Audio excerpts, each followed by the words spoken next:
Can producing more with same assets reduce profit of a company? Yes, it does. If the company is selling more of a loss-making product. But why would a company sell a product at a loss? Companies do sell products at a loss while firmly believing that they are selling those products at a profit. Let me explain how. Let us now consider how costing is done in any company. See, a company is producing two products, product A and product B. Product A being a regular product, whereas product B being a special product. Say the regular product is being produced in a higher quantity of 500 numbers, whereas the product B is being produced at a lesser quantity of 100. The direct attributable raw material cost for product A, the regular product, is say $120 per piece, whereas for product B being special, the raw material cost is around $150 per piece. Apart from that, the company will be incurring the indirect cost, which in our case is say $60,000. For the sake of simplicity, I'm assuming that the indirect cost is only the cost of procurement manpower as well as marketing manpower. Say we have 5 people who are working in these two departments and each person is being paid $12,000. So the total cost, indirect cost, is 60,000. That is 12,000 into 5.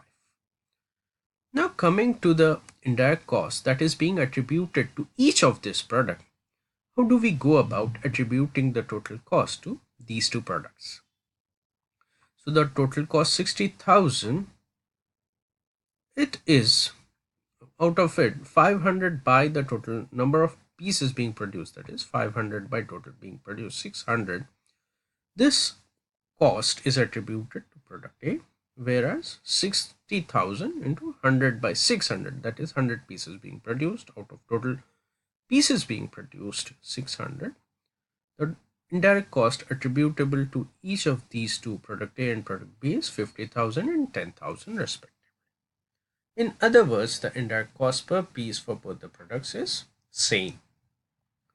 Now what is the total cost per piece for these two products?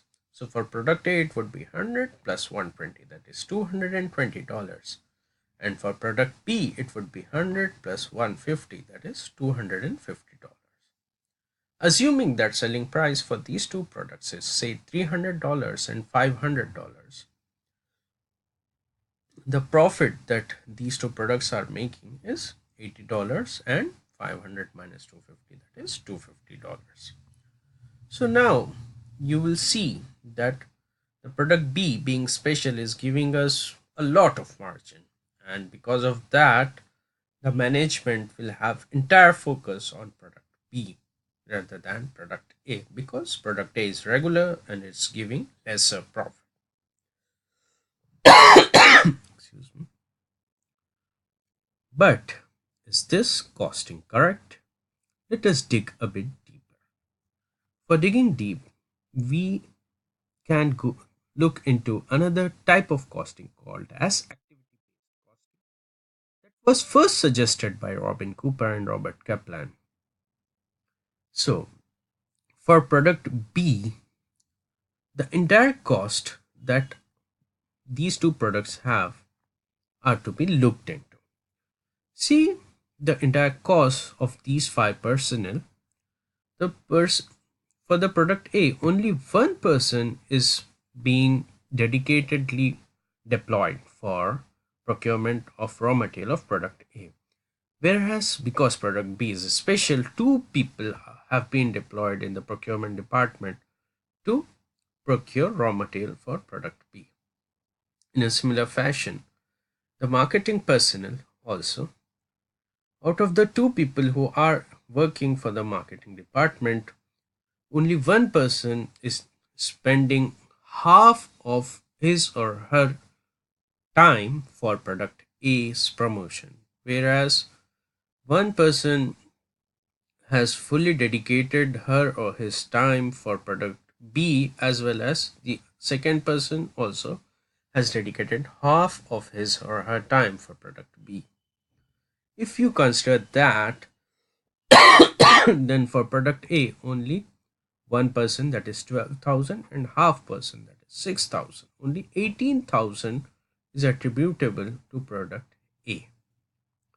Whereas to product B, two persons in procurement department that is 24,000 and 1.5% in marketing department that is 18,000. 24 and 18 is coming to 42,000.